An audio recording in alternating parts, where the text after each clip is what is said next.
Бишкек шаарынын башкы планы ачыкка чыгып, мэриянын расмий сайтына жарыяланды. Буга чейин депутаттар да, жарандык активисттер да талап кылып келгенине карабай, стратегиялык объектилердин планы камтылган деген шылтоо менен документ жашыруун сакталып келген.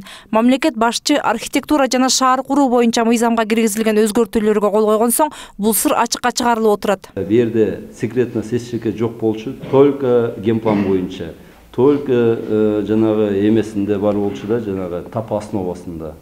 Ошондуктан тап основасын биз болсо координаттын сеткаларын план жок кылгандан кийин азыр биз ойлойбуз, бул жерде секретность эчтеке жок. Бул документтин ачыкка чыгуусу менен муниципалдык кызматкерлерден пландын аткарылуусу боюнча маалыматты талап кылууга мүмкүнчүлүк ачылды.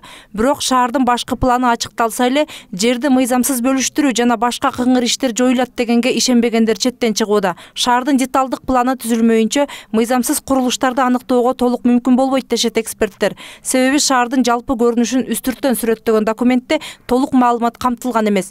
Борбор калаанын деталдык планын түзүүгө 100 миллион сом каражат керектелери аныкталган.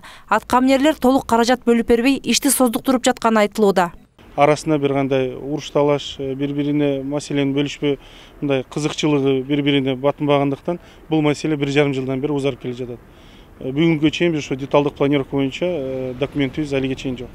Ошол себептен ойлойм, генералдык пландан тышкары ушу деталдык планировканы эртерээк кабыл алсак, ошону ар бир шаардык өзүнүн кызыкчылыгы, коомдун, шаардын кызыкчылыгы бекемделип турат депчи. Анткени эртең мына бизде точный застройка деп айтып атпайбы, ошондой проблемалар жокко чыгат эле деп ойлойбуз. Жарандык активисттер шаардын деталдык планын иштеп чыгуу атайылап создуктурулуп жатат деп күмөн санашууда. Бул аралыкта документке тымызын өзгөртүү киргизүүгө мүмкүнчүлүк ачылат.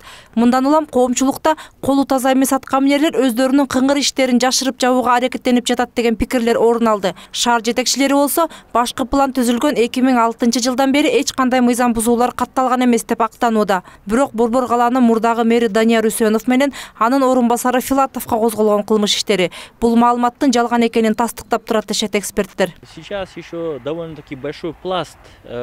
Шаардын башкы планын жакшылап караган кишиге мыйзам бузуулар оркой эле көрүнүп турат. Ошол мыйзам бузуулардын айынан Борбор каладагы Акунбаев көчөсүн узарта албай жатабыз. Башкы план боюнча бул жер тилкеси эч кимге берилбей сакталып турууга тийиш эле. Бирок ал жеке колдорго сатылып кеткен. Ушул сыяктуу маалыматтарды коомчулуктан жашырууга аракет кылып жатышат. Көптөгөн кыйынчылыктар менен ачыкка чыккан шаардын башкы планын жакшылап караган адамга деле азыркы аткаминерлердин мыйзамсыз аракеттери байкалбай койбойт. Мындан улам бул документ бир катар жетекчилерге карата кылмыш ишин козгоого себепчи болушу мүмкүн деген божомолдор арбын. Мерим Ташыбекова, Эрмек Азизов, НТС.